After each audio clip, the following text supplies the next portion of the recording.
Ya, jadi ini hal yang juga menarik gitu ya.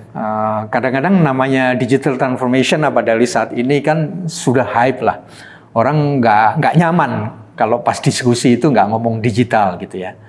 Tapi memang ada tantangan sih. Tantangannya adalah jangan-jangan ini hanya tren sementara saja.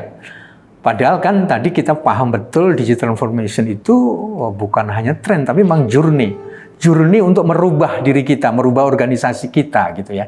Dan kita nggak akan balik kepada yang lalu, itu masalahnya gitu ya. Nah, untuk bisa kita tidak tergoda dengan tren-tren sementara ini, tapi kemudian kita bisa mendesain perjalanan kita, itu hal yang penting. Dan ini perlu menjadi sebuah komitmen bersama ya.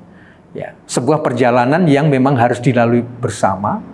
Sampai kemudian kita bisa menghadirkan ukuran-ukuran gitu ya, menghadirkan sebuah keberhasilan baik yang sifatnya quick win gitu ya, atau bahkan nanti perubahan-perubahan yang mendasar di dalam organisasi kita. Kita harus stay fokus di sana. Sehingga kenapa kita pada saat awal biasanya memang harus mengenalkan beberapa ukuran-ukuran keberhasilan atau metrik-metrik yang kita bisa harus lakukan. Itu yang akan menjadi pilar kita, menjadi acuan kita agar kita tidak tergoda dengan tren-tren yang sementara ini gitu ya, di dalam digital transformation gitu. Nah, ini butuh butuh ketangguhan dari para pimpinannya, dari seluruh tim member di dalam organisasi, agar kemudian kita stay fokus terhadap rencana-rencana yang kita bisa lakukan. Nah, biasanya kemudian kita sudah menyiapkan hasil dari assessment itu, roadmap-nya. Nah, itulah yang bisa menjadi guidance kita, yang selalu menavigasi kita. Ya. Maka betapa pentingnya supaya kita tidak menjadi tren sementara saja di transformasi itu, kita memang butuh navigasi. Nah, navigasi yang terbaik adalah kemudian kita bisa memiliki sebuah roadmap di dalam digital transformasi ini.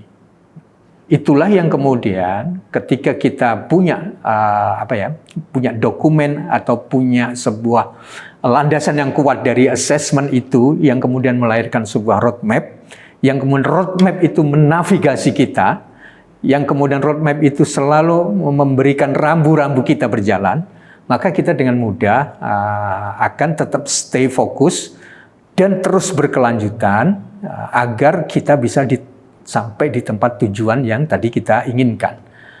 Nah, ini yang akan menjadi ukuran-ukuran besar yang ada di dalam perusahaan itu. Biasanya perusahaan-perusahaan existing, mereka ingin tetap stay di industrinya. Tapi biasanya mereka ingin juga sadar, mereka tidak juga bisa lama di sana.